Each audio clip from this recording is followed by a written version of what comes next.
I'd like to talk about passion for a minute or for a lot longer than a minute.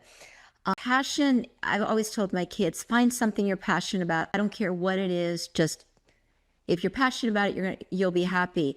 Now, passion is a word that triggers people sometimes too, because they'll go, I don't have a passion.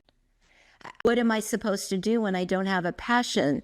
So, what's your recommendation to people like that can't say, oh, I want to, whatever it is? So I think a fundamental question when it comes down to this is it that they don't have a passion or they don't feel like they can make a living off of the passion that they have. Mhm. I think that's what stops a lot of people in their tracks. I mean, that's a big one. And I know it happened for me as well.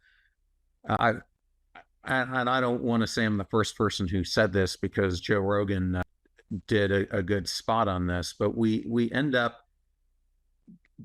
reaching these plateaus in our lives where all of a sudden we start measuring ourselves by what other people think about us, what they think about the lifestyle we have, the cars we drive, all those things. And when that starts happening, we've built up such a monetary, load of crap that it's very hard to walk away from it because we think that's who we are.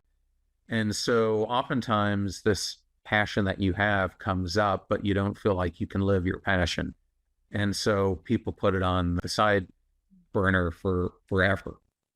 And I think in many ways, that's what I was doing. I have always loved to write, but I had no idea how do you make a living as a writer and how do you make that leap? Because I think that's the hard part about your passion is it's like looking at it's like being in Acadia National Park where I was last week, and you're staring out across the Atlantic, and you can't necessarily see the other side of which you're trying to go to. And so, because you can't see the other side of the Atlantic, many people get stuck in their track because the path is unclear in front of them.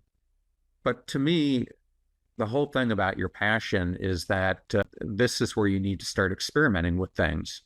And to me, that experimentation can come in many different ways. It could be putting yourself in difficult positions, trying things out that really scare you.